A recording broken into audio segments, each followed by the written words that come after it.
अस्सलाम वालेकुम नाज़रीन, माया सनागुल तां ॾिसी रहिया हो न्यू मेरान न्यूज़ शुरू कयूं था ख़बरनि ॾांहुं। ख़बर शामिल की पिया खैरपुर में रिपोर्ट अली गुलशर जी।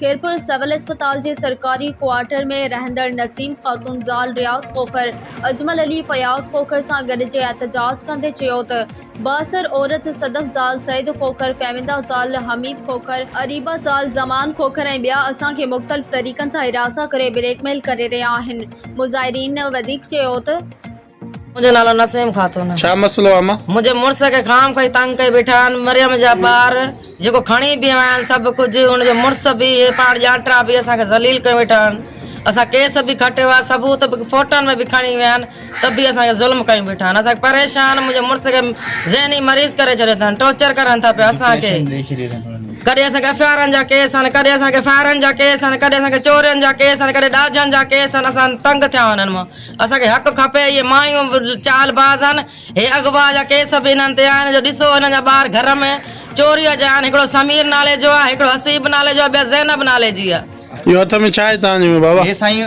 कोर्ट जी असांजी गवाही आहे त असां वटि इन्हनि जो रुपयो बि न आहे। तव्हां वटि के फोटो वग़ैरह बि आहिनि छा जंहिंमें तव्हां हुनखे ॾिना? हा साईं फोटो आहिनि। ॾेखारियो। हे साईं हे ॾिसो साईं हे टई भेणियूं वठनि टई भेणियूं बीठियूं अथव। सही बाबा। हिन जे वेगी मां भी बीठी आहे।